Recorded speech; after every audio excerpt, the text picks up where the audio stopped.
मुल्क भर में इंटरनेट की बंदिश से आईटी सेक्टर को अरबों रुपए का नुकसान, टेलीकॉम सेक्टर को 2 अरब 46 करोड़ रुपए का नुकसान हुआ है। तर्जुमान टेलीकॉम इंडस्ट्री इंटरनेट बंदिश से टेलीकॉम कंपनियों को 13 अरब रुपए का नुकसान हुआ है।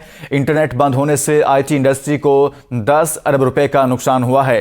पाकिस्तान में ऑनलाइन एप्लीकेशंस के जरिए कमाने वाले अफराद भी परेशान रहे। ट्विटर और यूट्यूब बहाल होने के कुछ देर बाद फिर बंद कर दी गई है और इससे बड़ा नुकसान भी हुआ है, ये बताया गया है तर्जुमान की जानिब से।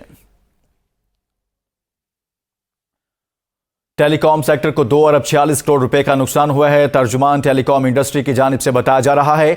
इंटरनेट बंदिश से टेलीकॉम कंपनियों को 13 अरब का नुकसान हुआ है। मुल्क भर में इंटरनेट की बंदिश से आईटी सेक्टर को अरबों रुपए का नुकसान, टेलीकॉम सेक्टर को 2 अरब 46 करोड़ रुपए का नुकसान हुआ है। तर्जुमान टेलीकॉम इंडस्ट्री ऐसा बता रहे हैं। इंटरनेट बंदिश से टेलीकॉम कंपनियों को 13 अरब रुपए का नुकसान पहुंचा। इंटरनेट बंद होने से आईटी इंडस्ट्री को 10 अरब रुपए का नुकसान हुआ है। पाकिस्तान में ऑनलाइन एप्लीकेशंस के जरिए कमाने वाले अफराद भी इस सारी सूरत हाल में परेशान रहे। ट्विटर और यूट्यूब बहाल होने के बाद कुछ ही देर बाद फिर बंद हो गए।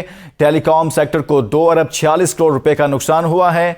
इसी बारे में तफसीलात जानते हैं अपने नुमाइंदा नदीम चौधरी से। नदीम चौधरी, बताइएगा क्या बताया गया मजीद तर्जुमान की जानिब से?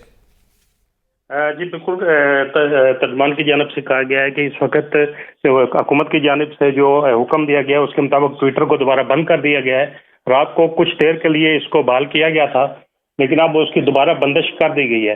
और टेलीकॉम इंडस्ट्री का कहना है कि इस वक्त हमें 15 अरब रुपए के करीब नुकसान हुआ है, जो कि 4 दिन की बंदिश रही है।